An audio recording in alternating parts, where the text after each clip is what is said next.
Yama, I'm Jack, this is Newsbreak, here's what's coming up. Submarine drama. School kids find a giant penguin fossil. And some Bolivian climbers reach great heights. But first, help us reach great heights by clicking that subscribe button. Submarines, they've been making news. Australia's signed up for a new fleet of nuclear-powered subs as part of a defence deal with the UK and US. But it means we're ditching an existing deal with France, and it's causing a bit of drama. Let's see what's been going down.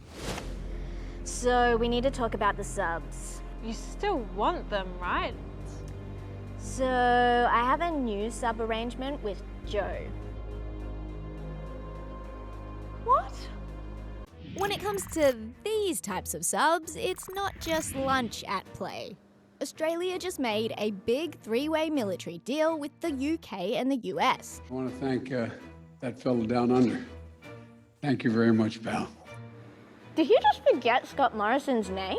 It will see Australia get access to US and UK military technology to build a fancy new fleet of nuclear-powered attack submarines, which are faster, quieter, and can stay underwater for longer than diesel-powered subs. But it's super controversial. Why? We already had a deal with France to build new diesel-electric subs, and now we're pulling out of it. C'est vraiment en bon français un coup dans le dos. Some see the deal as sending not-so-friendly vibes to our neighbours in the region, in particular China. US, UK and Australia are engaging in cooperation that gravely undermines regional peace and stability. This word has also got many concerned. Nuclear power is controversial because some see it as potentially hazardous to people and the environment. New Zealand has even said the subs won't be welcome in their waters. But Scott Morrison says the deal will be good for Australia, although it could be decades before the new subs are ready.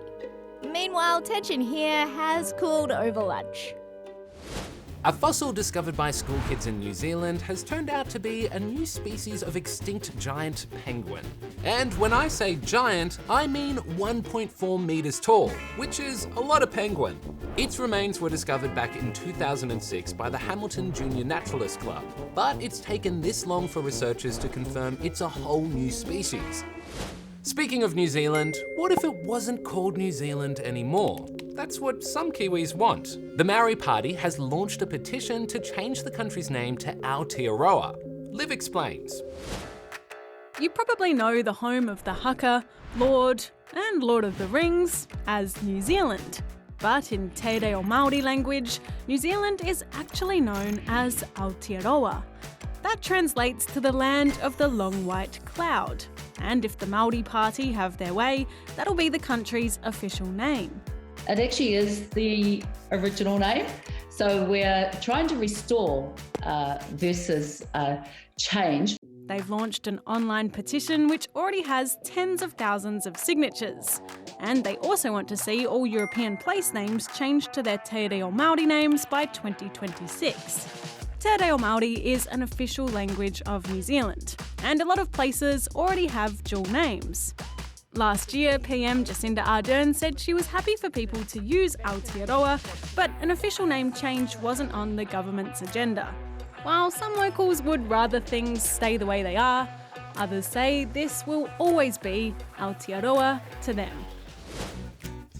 Oh, sorry, I was just polishing my awards. You see, I've always been a high achiever, just like the folks in these next stories. Let's start with a high achiever from the art world, Van Gogh. One of his works has gone on display for the first time. The sketch is a study, which is like a practice drawing, for this famous lithograph called At Eternity's Gate. This next story is taking the meaning high achiever to a whole new level, 5,890 meters above sea level to be precise. Dressed in their traditional skirts, these Bolivian women have scaled the snow-capped peaks of Huayna Potosi to play a brief round of soccer. And if you've ever wanted to feel like a high-achieving astronaut, then this zero-gravity experience is for you. It's basically a hollowed-out plane that flies in a parabolic arc, which lets you experience temporary weightlessness. The experience will set you back roughly $10,000, so you'd probably have to already be a high achiever just to be able to afford a flight. And done. Just like the show, so get out of here, and we'll see you next week.